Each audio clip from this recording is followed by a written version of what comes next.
Hello everyone. તો આજના વિડીયોમાં આપણે જે ભૂગોળમાંથી પૂછાતા પ્રશ્નોની થીમ જે છે તેના વિશે ચર્ચા કરીશું. તો આપણે જેટલા પણ ટોપિક આજના વિડીયોમાં જોવાના છે તે ગુજરાત અને ભારત બંનેના અનુલક્ષીને જે છે ધ્યાનમાં રાખશું.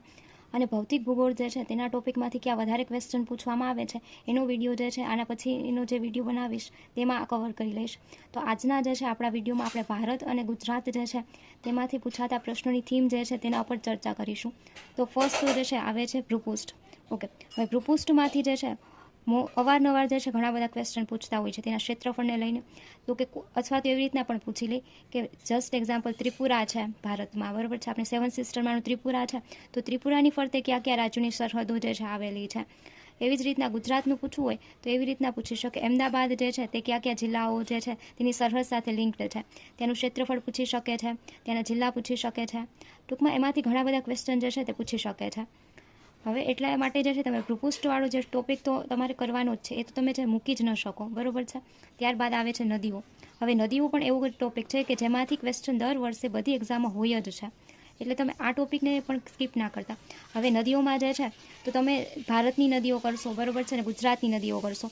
એમાં પણ તમે નદીઓ જે છે તેમના વિશે વાત કરીએ તો તેને ક્રમમાં કે ભારતમાં ઉત્તરથી તમે દક્ષિણમાં આવો તો કઈ નદી પહેલાં આવે પછી આવે, એવી જ રીતના જે છે ગુજરાતની નદીઓનો પણ ક્રમ જે છે યાદ રાખશું, બરાબર છે. અને તેમની સહાયક નદીઓ, તેના ઉપર બાંધવામાં આવેલા આ બધા ટોપિક જે છે, બરાબર છે, આપણે આમાં આવરી લેવાના છે. ત્યારબાદ આવે છે પર્વતો અને શિખરો. પર્વતોમાં હિમાલયથી લઈને પશ્ચિમ ઘાટ, પૂર્વ ઘાટ, તેમજ ગુજરાતમાં જેટલી પણ જે છે પર્વતોની શાખાઓ છે, બરાબર છે, અને ખાસ કરીને એમાં જે સૌથી ઊંચાઈ ઉપર આવેલા જે શિખરો છે એને તમે ખાસ યાદ રાખશો. અને તે પર્વતો જે છે કયા કયા જિલ્લામાં આવેલા છે આ પણ વસ્તુ જે છે તેમાં કવર કરીશું. ત્યારબાદ આવે છે જંગલો. જંગલો પણ તમે ગુજરાત અને ભારત જે છે તેના બંનેના પોઈન્ટ ઓફ વ્યૂમાંથી જે છે કરશો. અને ક્યાં જે છે જંગલો કેવા પ્રકારના છે, ત્યાં કઈ વનસ્પતિ જોવા મળે છે તે પણ વસ્તુ આપણે આવરી લેશું. ત્યારબાદ આવે છે ખનીજો. હવે ખનીજોમાંથી મુખ્યત્વે વધારે શું પૂછાતું હોય તે કયા રાજ્યોમાં સૌથી વધારે જે છે અથવા તો કયા જિલ્લામાં જે છે આપણે સૌથી વધારે જોવા મળે છે. ગુજરાતના સંદર્ભમાં તમે જિલ્લો યાદ રાખશો અને રાજ્યના સંદર્ભમાં જે છે તમે જે તે રાજ્યમાં વધારે ખનીજ મળતી હોય તેને ધ્યાનમાં રાખી શકો છો. ત્યારબાદ આવે છે જમીનના પ્રકારો. હવે જમીનના પ્રકારોમાંથી જે છે કઈ જમીનમાં કયો પાક થાય છે, બરાબર છે, એવી રીતના ક્વેશ્ચન પૂછાતા હોય છે. અથવા તો ગુજરાતમાં કયા પ્રકારની જમીનનો જે છે ટકાવારી વધારે છે, કેનું પ્રમાણ વધારે છે, એવી રીતના પૂછાતું હોય. ત્યારબાદ જે રાષ્ટ્રીય ઉદ્યાનવાળો ટોપિક છે, બરાબર છે, તે પણ મોસ્ટ ઇમ્પોર્ટન્ટ છે.